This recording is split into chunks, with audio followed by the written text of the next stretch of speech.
சகோதரர் ஆர் ஸ்டான்லியின் நாளொரு மேனியிலிருந்து இன்றைய தியானம். ஜூன் 20. பட்டி தொட்டி படை. நீ இயேசு கிறிஸ்துவுக்கு நல்ல போர்ச்சேவகனாய் தீங்கனுபவி. 2 தீமோத்தேயு 2:3. ஒரு படை வீரன் எதிரிகளிடமிருந்து தன் நாட்டு மக்களை காப்பாற்றுவதற்காக தன் உயிரையே பணயம் வைத்து தன் முழு பலத்தோடு போரிடுகிறான். கோடிக்கணக்கான மக்கள் பட்டணங்களிலும் பட்டி தொட்டிகளிலும் சாத்தானின் பிடியில் சிக்கியிருக்கின்றனரே. ஆவியின் வல்லமையினால் பிசாசின் பிடியிலிருப்போரை மீட்பது கிறிஸ்தவர் ஒவ்வொருவருக்கும் கடமையல்லவா? மத்தேயு 17:21. போர் வீரருக்கு முக்கியமாய் காணப்பட வேண்டிய குணாதிசயம் தைரியம். சிசராவோடு போரிடுகையில் செபுலோனும் நப்தலியும் போர்க்களத்து முனையிலே தங்கள் உயிரை எண்ணாமல் மரணத்துக்கு துணிந்து நின்றார்கள். நியாயாதிபதிகள் 5:18. ஆத்தும ஆதாயனுக்கு அச்சம் என்பது கிஞ்சித்தேனும் இருக்கலாகாது. கடவுள் நமக்கு பயமுள்ள ஆவியை கொடாமல் பலமும் அன்பும் தெளிந்த புத்தியுமுள்ள ஆவியையே கொடுத்திருக்கிறார். 2 தீமோத்தேயு 1:7. அப்போஸ்தலன் பவுல் மன்னர்களுக்கு முன்னரும் மன்னாதி மன்னரை பற்றி சாட்சி பகர வெட்கப்படவில்லை. அப்போஸ் நடபடிகள் 26:19 மற்றும் 27 வசனங்கள். நாமும் ஆரோக்கியமான சுவிசேஷத்தைக் கொண்டு துர்உபதேசங்களையும் வஞ்சகர்களையும் எதிர்க்க வேண்டும். போர்க்களம் செல்ல என் நேரமும் ஆயத்தம் என்றிருப்பதே படை வீரனின் பண்பு.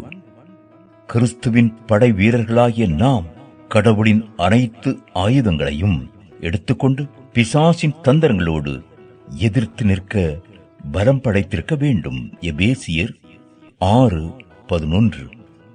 சமாதானத்தின் நற்செய்தியை அறிவிக்க ஆயத்தம் என்னும் காலணிகளை அணிந்திருக்க வேண்டும். சிறந்த போர் வீரன் ஒரு நாளும் புறமுதுகு காட்டி ஓடமாட்டான்.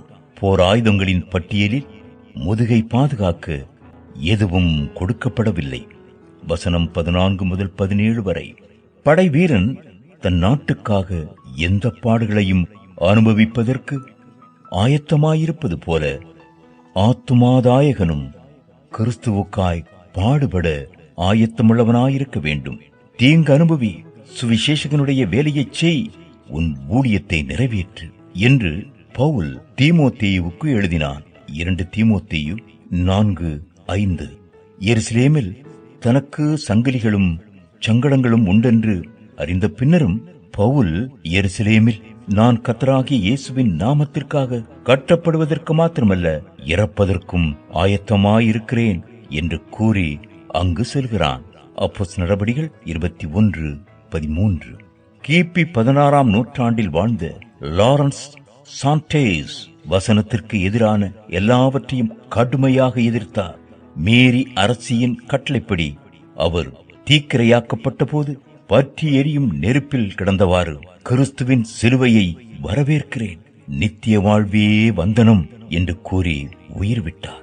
நல்நீர் பட்சம் நில்லும் ரட்சண்ய வீரரே, ராஜாவின் கோடியேற்றி போராட்டம் செய்யுமே, சேனாதிபதி இயேசு மாற்றாரை மேற்கொள்வார், பின்பற்றி கிரீடம் சூடி செங்கோலும் ஓச்சுவார்.